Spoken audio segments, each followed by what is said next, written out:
Hello, everybody, and welcome back to the Cold Hard Truth podcast. I'm Jack Smith with a guest co-host today, MJ Newsom from Tailgate Talk College Football, a fellow USC student this year. I haven't gotten a whole ton of opportunity to watch college football as much as I really would like to in the past couple of years, especially focusing on NFL for the podcast. But MJ here is a college football, I don't know what you call him, a super fan. Over at Tailgate, he's working on something which I'm super excited to read. It's a 130 team preview for college football. So I figured who better to bring on the show to do our college football special episode this year. MJ, thanks for coming on. Jack, thanks so much for having me, man. I can't wait. Before we get into it, do you want to tell the viewers a little bit about yourself, a little bit what you do over at Tailgate Talk and what to expect from this 130 team preview? Yeah, for sure, man. So I'm from Birmingham, Alabama. So down south, college football is a big thing for me and for a lot of other people. So I started Tailgate Talk the summer before my senior year because I wanted to do sports journalism, sports broadcasting. And so wanted to get something, to kind of get me going, keep me occupied. So I started Tailgate Talk as a strictly college football blog and podcast. I write on tailgatetalk.org, and then I do podcasts that'll also be on tailgatetalk.org or on Spotify, Apple Podcasts, and pretty much anywhere you can find streaming stuff. But basically what I do is I'll write stories. I have an Instagram, TailgateTalkCFB. I'll post stuff there, post breaking news, interview people on podcasts so we can review podcasts. And so kind of to piggyback off what you were saying, Jack, I'm now working on my second season preview. Last year, didn't do a whole ton with it, just did like a little bit of conference snippets, but this year kind of wanted to go big. So doing all 130 teams, nothing crazy, just a little detail of them in each, but it's been a lot of fun. It's been a little long, but I've really enjoyed it. So that'll include, kind of an overview, kind of what happened in the offseason, the preseason, all the conferences, all the teams, and you get some playoff predictions and Heisman race predictions and stuff like that. It'll be out this Saturday, August 28th on tailgatetalk.org. If you want to check it out, I'd love for you to do it. Yeah, make sure you guys go check that out. And while you're at it, please consider hitting a like on this video if you enjoy it. Leave a comment down below with what you think of the episode. And make sure to subscribe if you're on YouTube or subscribe if you're on Apple Podcasts, Spotify, and stuff like that. But MJ, I want to start with there's kind of the three big dogs recently in college football. Alabama, your team from Birmingham, and we got Clemson and Ohio State. And they've run the college football playoff, it seems like, for the past 5-7 years. But this year, all three of those teams have to replace their quarterbacks. All went in the first round of the NFL draft last year, and they're hoping that they can, still compete and still be those top dogs. From your perspective, of these three teams that are replacing quarterbacks, which quarterback do you like the most? Which team do you think can stay at the top and have the most success while, working through this big change? So I'm going to say right now, I like Ohio State's situation the best, even though it's probably not the best of the situations. I think that CJ Stroud is a terrific quarterback, but I also think that Quinn Ewers would not be on campus if he didn't know something was up. I think he's got a chance, not to start this year, but I think he's going to play. I think CJ Stroud will play. And obviously being in the Big Ten as opposed to the ACC and the SEC, I think with the Ohio State situation, they're probably going to have more success because you look at North Carolina and the ACC should be really good this year with Sam Howell. And then you look at, Bama playing in the SEC West, it's just a little bit tougher. So I think that Ohio State situation is best for CJ Stroud, but I also think he'll start, but I think Quinn Ewers definitely has a chance to play. But I feel most comfortable about that situation right now. Yeah, I think that was a kind of a big telltale sign. Ewers, going to Ohio State early, it means you're right. I think he does know something. And also, just for Stroud in general, having Chris Olave and Garrett Wilson there, and of course, playing in that Ohio State offense, which has generated just so many great offensive prospects over the last couple of years. It should be a big move for him, and he's going to have a lot around him. But you can also definitely say the same things about those other quarterbacks, especially Bryce Young of Alabama. And while he's not going to have Devonta Smith and Jalen Waddle there like Mac Jones did last year, there's still a ton of weapons. What do you think about him in that Bama situation? Yeah, so I think it'll be really, really good for him. It's going to be kind of tough, obviously, coming in, having to fill the big shoes of Jalen Hurts, Tua Tagovailoa, and then Mac Jones, all potential 3 starters this year in the NFL. But I think Bryce he's a different quarterback. He's not the same kind of quarterback that Tua and Mac are. He's sort of like Jalen, but he's got, in my opinion, better wheels than Jalen. And I think his ball is smoother. It's better. Now, of course, Jalen's gotten a lot better since he left Alabama and went to Oklahoma and now at the Eagles. But I think Bryce is in a really good situation. He's got John Mechie, who's going to be a great receiver. Jaleel Billingsley, who's missed a few practices apparently on unnoticed, didn't tell coaches about it. So that situation might be up in the air. But if he's back, he's going to be a huge weapon, obviously. And yeah, definitely they're going to miss some weapons on the outside like Devontae and Waddle. But I think Mechie's really, really going to step up having a big year this year. And I think it might take Bryce, a few games to get settled in. Didn't look like he was super comfortable last year when he came into the games. But in the spring, obviously didn't have the best of stats, but he showed a lot of flashes of a lot of talent, had a lot of good cross-body throws, rolling out, quick throws. He showed his mobility and stuff. So I really believe that Bryce Young's going to be pretty successful at Bama. Do you think that they're going to have, a successful plan in place to use him as like a running quarterback? 'Cause that's something you're right, they had Jalen, but outside of him, who he was kind of in between that, they haven't really had a running quarterback like some of these other schools have. Like Deshaun Watson was a little bit more mobile than Jalen Hurts was, and Ohio State has had their run of the mill of running quarterbacks. Do you think Alabama is prepared to run an offense like that? I want to say they are, because I think, Bill O'Brien coming with, I know N as the OC at Bama, worked with Deshaun Watson for a little bit at the Texans, very briefly. But, I think Bama's done really, really good at adapting to who their quarterback's going to be. You looked at it like way back when Greg McElroy, AJ McCarron, those were pocket passes strictly. And they did a really, really good job. There was Jim McElwain was the OC there. And then when you get Lane Kiffin, he's going to pull in a different offense when he's working with Jake Coker, a pocket passer, and then he gets to Jalen Hurts and completely sort of revamps the offense to allow him to run more. And you saw the same thing with Steve Sarkisian, allows Mac Jones to, do the same thing, pocket pass. So I think Bill O'Brien coming from Deshaun Watson's situation, as you said, a super versatile quarterback, I think he's going to be able to really, adapt and sort of build the offense around Bryce Young. No, I think that's a great point. And obviously Deshaun Watson, up until all the stuff that has happened right now, and it's still not worked out, a super successful quarterback in the NFL, a super successful quarterback in college. The main reason why Alabama has one less national title than they would have. But outside of that, those are the three top dogs recently. But Oklahoma is another one that's been a top dog, and they've got their quarterback returning, Spencer Rattler, many believe to be the best quarterback in college football, the best NFL draft prospect in the NCAA. What are your thoughts on Rattler, and what are your thoughts on Oklahoma? I think Oklahoma is going to be really, really good. I don't want to spoil anything because obviously I want people to read my preview, but I think Oklahoma's got a chance to be great. I think Spencer Rattler is really, really good. And obviously having that year under his belt now as the starter in a weird year like COVID, obviously, they started the year 1 and 2 and were basically effectively out of the playoff race at that point. So he was able to kind of not sit back and relax. That's not what I'm trying to say, but he was able to kind of try more things. And, he has an absolute cannon and he can move a little bit too, which is nice. Marvin Mims on the outside is going to be really, really nice for him this year.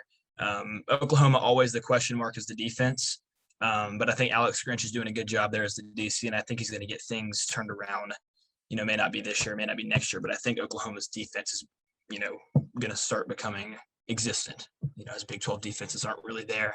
But I think Oklahoma and Spencer Rattler got a chance to be really good this year. Well, their defense kind of got to shape up over these next couple of years, especially if they're thinking about joining the SEC, them and Texas. I read the article that you wrote about that, but I want to hear your thoughts on the podcast, complete thoughts about what you think of that move and maybe the cascading moves that it's going to kick into place. Yeah, for sure. So there's a lot to think about in these kind of situations. So first and foremost, I'm pretty happy with the way college football is right now. So I don't love that there are a bunch of changes going on. But at the same time, you sort of got to embrace it. You're going to be witnessing history, just a total, earthquake of madness going on, and everything's going to be reshaping and all this stuff. It's going to be great. You just got to kind of embrace it. And I think that Oklahoma and Texas are really making a bold move, especially look at Oklahoma. I mean, they're going to win the Big 12 9 out of 10 years if they stay in the Big 12. So you think, why move? But I think it's, a really bold move. Lincoln Riley, I think he knows he can succeed in the SEC, as I think they will. Texas, on the other hand, it's a perfect time for them to do it. Sark just coming from Alabama as the OC, he knows the SEC. He knows how to coach in the SEC. So I think it'll be a nice move for him. And that's really, I think, going to hurt Texas A&M, truthfully, because even though Texas A&M has been better than Texas over the last, 7-8 years, it's Texas. It's such a, historic program. But I think I like the move. I hope things don't start dominoing into, total tailspin with other conferences, but I like this initial Oklahoma and Texas move. You think Texas can compete? I think it'll take a little bit, but I think they can. I think Texas, I don't want to say Texas is bad because they're not, but they're getting better and better each year. They've got a really good quarterback situation going on here. Steve Sarkisian said, we wanted this to be hard on us, and it is hard. Both Casey Thompson and Harrison Card doing really, really good in camp, has been reported by Sarkisian and some media people as well. So I think, those are two young quarterbacks that can begin to take Texas into the next level. If you're finishing in the top, 3 of the Big 12 each year, you're going to keep attracting more and more recruits. And truthfully, I don't know how long Iowa State can keep up this run. Obviously, they have Brock Purdy and Breece Hall coming back this year, which are two key players for them. But once they leave after this year, I just don't know if they'll still be, the second best team in the Big 12. And so I think Texas can move right into that spot, and then them two in Oklahoma. And I think they'll be pretty equipped and prepared to go compete in the SEC. Yeah, I think the piece that you talked about recruiting is really where this move becomes interesting, because Oklahoma and Texas are already juggernauts of recruiting. I mean, we see them, especially Oklahoma, just churning out top 10 classes recently. And you add being an SEC school into the mix, and you're going to have kids from across the country almost exclusively choosing SEC schools, going to Alabama, Georgia, LSU, Florida, and now Oklahoma and Texas. And of course, there's some that go to Auburn and Texas A&M. It's going to be pretty ridiculous. And I think that we're going to see the SEC be even more competitive in the future years than it even is now, which is kind of crazy considering, the levels of talent, the level of competition that already exists in between conferences. Yeah, I totally agree. And kind of to say what you just said, you look at past recruits like Bryce Young, committed to USC, a hometown kid from Mater Dei, flips to Bama. So you look at all these things where, the S just means more in the SEC, kids coming from all over the place to play in the SEC. Well, and then you throw in the fact that Bryce Young has maybe even made himself $1 million already before even really taking a snap as a starter for Alabama. That's going to change the landscape of college football. And recently, that's what the NIL deals have been doing as well. I'd like to get your opinion on what you think about these new NIL rules, what you think it means for college football. Do you like it? Do you not like it? I'm kind of interested to know. Yeah, so I got some mixed feelings on it. Initially, I like it. I think it's necessary because I think, you're not getting paid directly by the school, but, these kids they're big time celebrities. They're college kids, but they're big time celebrities. You have, 100,000 people coming out just to watch them play, and they got jerseys, video games they used to be, and all these different things. I think it's time that they sort of got back sort of kind of what they're giving. And so I like the move, but the only thing I think that could go wrong in certain places is you look at example like Bryce Young making 7 figures already. What about Joe Schmo on Alabama who's not making anything? That's going to start getting some locker room tension and some butting heads, potentially. It's not obviously given, but I think it could create some bad chemistry within the teams, especially if you have like two, competing teammates. You think about, just for example, Casey Thompson and Hudson Card competing for the quarterback job at Texas. One makes more than the other, and you never know. Things that could just go sideways. But overall, I think it's a good move and a move that needed to be made. That's why I've really enjoyed seeing what JT Daniels has been doing with all of his NIL deals, making sure he's writing it into his contracts that his offensive linemen are involved and are getting part of the cut. That's this kind of the selfless thing that I hope that we see pop up more often when it comes to all of these deals. Because you're right, it definitely could cause some issues, especially if, you're saying Bryce Young's making 7 figures. His tight end, to talk about Jaleel Billingsley, maybe he's not getting the money because of these couple of practices, and Bryce Young's pulling up in a new car, and it's going to cause some issues, and I really hope that it gets fixed out. But I think right now it's safe to say that the college football landscape is in a very fragile spot, and that can go multiple ways. It could crumble, but also we could see something really, really cool start to build up with some new super conferences and these new NIL deals, and it could become even more interesting than college football already is. But moving over across the side of the country, the Pac-12 left out of the playoff last year again, and it's been left out for a lot of years. What do you think about the Pac-12 this year? I know we're both going to USC, so it might be a little bit biased, but what do you think of the Pac-12? Is there a chance for a playoff contender? in this division or in this conference. What do you think about them? Yeah, so definitely the only caveat I'll say right now with the hill they got to overcome, USC and Oregon, obviously, in my opinion, are the two best teams in the conference. You look at Arizona State with Jaden Daniels, obviously they can make a big time splash, but I just don't think they have quite the talent to keep up with these guys. But the only problem for USC and Oregon this year is you look at their out of conference schedule. They should be fine in conference, but you look at Oregon having to go play at Ohio State, USC going to play at Notre Dame. Losses like that, in the committee's eyes, it's a good loss, but it's still a loss. And that could really hurt them, especially look at Ohio State. I mean, there's not many games on their schedule that it's pretty clear they're going to lose. And so Oregon here ends up with one loss, wins the Pac-12, let's say. Now you're looking at Oklahoma, say winners of the Big 12, Bama, winners of the SEC, Ohio State, and Clemson. But Oregon's one loss might kick them out. Same with USC, obviously, having to play Notre Dame. Now, Notre Dame, to me, I've never really had too much faith in Notre Dame, even before coming to USC, obviously, the arch rival. But I always think that their schedule isn't legit. I know they play a lot of ACC teams, but they really don't play the tougher ones. And I feel like whenever the lights get bright, they can't perform. I don't think Notre Dame's going to be a huge problem, but that's going to hurt USC if they do pick up a loss there. Well, yeah, and especially with the Pac-12 playing one more conference game than all the other conferences, it just makes it so difficult because, of course, you have, the Alabamas and the Clemsons of the world cleaning up against some cupcake schools, and it's kind of a free week. You get a breather, but all these Pac-12 teams, the conference games are all competitive, and they play. Honestly, I'd say out of all the conferences, they play the hardest non-conference games of any conference. And the other two teams that USC is playing out of conference, BYU and San Jose State, both had winning records last year and both play tough. So you're right. It is kind of hard to overcome. And of course, being out of the media spotlight, playing the late night games, playing when no one else is watching, you get up and all you look at is the box score. And if you see, an Oregon State only won their kind of tough out of conference game by 7 points, although, you'd watch the game and it's a whole different story. I think it's kind of tough to overcome that for a lot of Pac-12 teams, but I am excited about what a couple of the teams are doing. I like what USC's doing, what Oregon's doing. And outside of all this recruiting mayhem and all the mix-ups with staff that Arizona State's having, I do like what they put out on a football field. So I hope this is the year that we see another Pac-12 team make it to the playoff. But honestly, we might have to wait till they expand the playoff to be able to think about that completely. And that's kind of where I wanted to go next.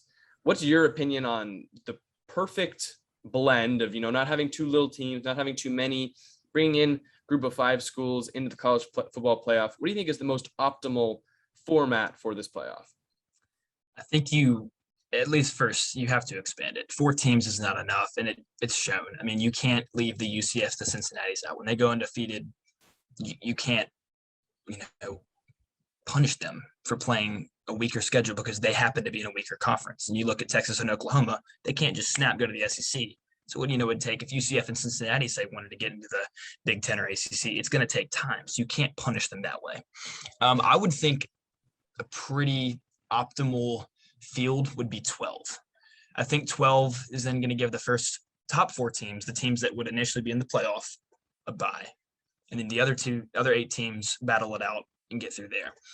I think you could also look at another scenario, which I sort of brainstormed last year, and it's expanding to 16. I think 16 might be a little bit too much, but I think the theory here is, and I think a lot of people wouldn't like this, and I don't think it ever would happen like this, but you get all 10 conference champions get an automatic bid there. And then you still have 6 at-large spots. So basically it's, more than the playoff is now. That way I think it's fair for every team, even, your winner of the Mountain West or the Sun Belt, teams that aren't exactly super strong. And it sort of works like the NCAA basketball tournament. Maybe you have to cut one regular season game out, but I think that's also a possibility. But if I were to go anywhere right now, I think 12 was the move. And I think that's what the committee is leaning towards as well. I think what might be more likely than that is that you cut out the conference championship games and you kind of move from there. Because if you're already playing a conference championship game when you're expecting that both teams are going to get into the playoff, it might be kind of tough. Because if there's a conference championship game and you got 2 SEC teams in there, both those SEC teams are going to take up one of the 16 spots. And I guess then you run into the problem of, well, who's the conference champion for the year? And it is kind of tough, but there's got to be one corner to cut. It's kind of right now, you got to sacrifice something. But I'd honestly rather sacrifice conference championships than all these teams missing out on the playoffs in the past couple of years. We saw TCU, and we've seen UCF and Penn State, like 2016, had a real shot. But since it's 4 teams, all these teams that are missing out, it kind of sucks to see, especially because with all the same teams being in the playoff every year, it gets to be the same story. And yeah, they're great teams, but who's to say that nothing would change if you threw in a 5th, a 6th, maybe even a 7th and 8th team in the playoffs? I totally agree with that. You definitely point to those teams that have missed out in the past. And the committee always says we're picking the 4 best teams. And I really believe when Penn State got left out, they were one of the 4 best teams. But they had 2 losses. And as much as you want to say the 4 best teams, 2 losses, it's just not going to get you there. In the eyes of the committee, it doesn't matter how good they think you are. They can't put you in with 2 losses when there's multiple undefeated teams or 1-loss teams. Unfortunately, that just doesn't work. But then if you expand it, to however 6, 8, 12, 16, you're going to get that team in. And then you can finally see, look, can they compete even with those 2 losses? Yeah. And realistically, they don't put in the 4 best teams. It's the 4 best resumes. And so you get the best football teams at the end of the year because they slipped up early in the year. They just don't have a chance. I seriously believe in 2016, USC and Penn State, when they played in the Rose Bowl, they were 2 of the 4 best teams at that time. But of course, with the resume, with the early slip ups, and with the losses, there was no chance they were going to make the playoffs. Totally and we saw how good that Rose Bowl football game was. And if that was a playoff game, just imagine how much more that would have meant for each program, for all of college football. So I think an expansion is definitely, I would assume, in the works. And I think a lot of college football fans will be pretty excited about that. But other things college football fans also get excited about is the Heisman race every year. I want to hear your thoughts about, you don't have to spoil your pick or anything like that, but a couple of guys that you think are really in the mix and a couple dark horses as well that you really believe in. Yeah, for sure. So let's start obviously with the most obvious one we've already talked about, Spencer Rattler. Spencer Rattler, he's going to have a big year at Oklahoma. He's going to be, flinging the ball around left and right. He's got Marvin Mims on the outside, a terrific receiver. I really think he's going to have a great year. And I really think that at the end of the day, I think coming out of this draft class, he's going to be probably the highest rated quarterback and probably the one that's going to be taken first. Then you look at other people like DJ Ungulele at Clemson, Sam Howell as well at North Carolina. Those guys, those are their guys at Clemson, North Carolina. Those are the guys that are going to lead them do well. I think North Carolina is going to have a great season. I think Clemson's going to have a great season. It's really going to be built off of those 2 guys' success. And then you look at guys in the Pac-12 potentially like Keaton Slovis, maybe a bit of a dark horse. Jaden Daniels, maybe a bit of a dark horse. And then you even look at people on the defensive side. Kayvon Thibodeau, in my opinion, one of the best players in college football, if not the best player. So I think you have to look at guys like that. But you also have to look at guys who are going to be, super important to their team, like Bryce Young. Not saying he'll win. He's a dark horse. But, I think Bama's success this year, at least offensively, is going to go how he goes. The running game is not going to be super strong this year. So you got to sort of look at a guy like him who's really going to have to take off and really play well to make Bama successful. And I think that's sort of what the Heisman sometimes comes down to, is who can lead their team the best and who can make their team the most successful. It's not necessarily who's the best overall player. Yeah, and Sam Howell is one of the interesting names that you brought up because talent-wise, he's up there with the Rattlers, the Uiagaleles, the Bryce Youngs, and Keaton Slovis. And he's had talent around him in the past, and he's done really well. But now, coming into his 3rd year in this offense, he's losing Michael Carter. He's losing Javonte Williams. He's losing a whole lot in the receiver core. And so without those weapons around, do you still believe he can get it done? I'll go ahead and say this. I'm a big believer in North Carolina this year. Ty Chandler, coming from Tennessee, is going to be a huge transfer for them this year. I think Sam Howell is very, very good at working with the weapons around him. UNC obviously is going to bring in some not better than the guys they have, but some good receivers. Ty Chandler is going to be great out of the backfield, and I think he's very, very like an Alvin Kamara. He's very good at receiving out of the backfield, but can also get it done on the ground. Sam Howell can use his legs. He's not the biggest of guys, but he's got a cannon. I personally think he's the best player in the ACC. I'll go ahead and tell you that right now. Obviously, we haven't seen much of Ungulele right now. Only played that Notre Dame game and a few games here and there. But as of right now, I believe Sam Howell is the best player in the ACC. And you don't have to spoil your prediction or anything like that, but does North Carolina have a shot at Clemson? You say they have the best player in the ACC. Do they have a chance to knock off the best team? I really think they do. I think Clemson obviously comes into the year with a new quarterback. Obviously, we know he's good, but we just don't quite know yet. He hasn't played a stretch of 3 games in a row starting, and Sam Howell has, and he's shown what he can do. I think North Carolina has plenty of talent to do it. Obviously, Clemson lost a bit. They'll have plenty back because it's Clemson. But I think North Carolina does have a legit shot to knock off Clemson. And don't want to round it out without, or, leaving out some group of 5 schools because they get neglected enough. And obviously the big ones this year coming into the year, we got Cincinnati. A lot of people really like Louisiana. Who are your sleeper dark horse teams outside of the Power 5 that you're really high on this year? Yeah, I'm glad you asked that. It's been something I've really been working on a lot through the preview, is really digging into these group of 5 teams. Obviously, Cincinnati, they're going to be really good. Desmond Ritter's a fantastic quarterback. Cincinnati, easily the favorite in the American this year. I think they'll fare well, and I'll go ahead and say it. I think Cincinnati's going to win the American this year. One thing that I have learned, so I don't know if anyone listened to my podcast, probably not through at least your connection here, but in my podcast last year, quarterback from Houston Baptist, his name is Bailey Zappi, played 4 games last year. Houston Baptist did, all against FBS opponents. And he went off. He threw for like 500 yards a game, 6 touchdowns. It was incredible.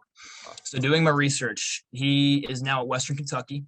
He has brought 3 receivers and his offensive coordinator with him to Western Kentucky. It's either offensive coordinator or quarterback coach, someone who's very connected to him at Houston Baptist. And I think Western Kentucky is going to be really good this year. I think Bailey Zappi is going to have a fantastic year. He's a name that really nobody knows, but I was super excited to find him. Another guy that I think is going to be really, really good is Grayson McCall at Coastal Carolina. He showed what he's capable of last year as a redshirt freshman, and I think he's going to be even better this year. I think Coastal Carolina, them and Louisiana are the 2 top teams in the Sun Belt, but I think Coastal Carolina, they've just got more firepower, and I think Grayson McCall is really going to carry them, to a great record and great season, and I think he's going to have a fantastic year.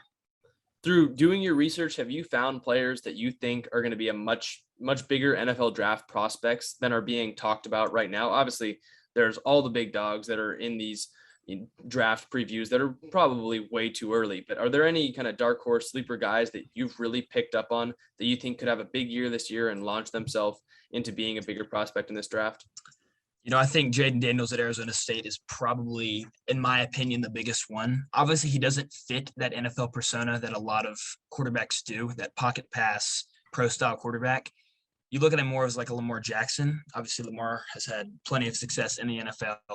But I think people really value him as a college quarterback, but I think he's really going to do some special things at Arizona State this year, and I think he's really going to garner some national attention. And then you look at guys who were like super high on the draft prospect board, but I think could go even higher, like Derek Stingley from LSU.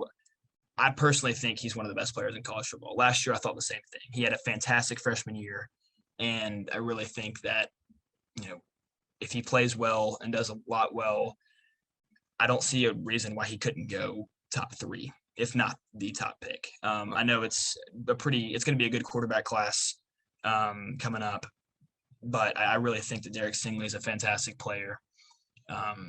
Same with Kayvon Thibodeau. Kayvon Thibodeau, probably a top 5 pick projected right now, but I think with a big year, he could really propel himself up there. A lot of defensive players that I think could really make a splash. Yeah. Well, I think that's kind of all we had today. Before we wrap it up, is there anything else that you're really excited to talk about college football this season? Anything the viewers need to know that you want to kind of rattle off before we end this episode? I think it's going to be a fun year. We finally get full season stadiums back. It's what we're used to, and not like last year. You have these ACC and Big Ten rules now that, if a team has COVID issues, they got to forfeit. And I honestly think at this point, that's what we got to go to, because we can't be waiting around and changing rules for Ohio State last year. I think that was kind of dumb for the Big Ten to do that, because they said here and there, like, clear, you don't play 6 games, you can't play in the conference championship. And of course they amend that to allow Ohio State in.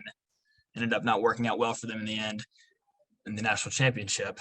But I'm excited just to have a full season back and really see, how teams can go, because you look at some teams that, like LSU didn't have a great season last year because of this COVID thing. Obviously they were minus Joe Burrow and Joe Brady, but now you got Max Johnson, a full year of experience. And, he's not the best of quarterbacks, but he's going to be really, really important to LSU's success. So teams like that who didn't have his, the best year they could have because of the pandemic, now having everything back, all their players back, all these safety protocols in place, a lot better chance to succeed.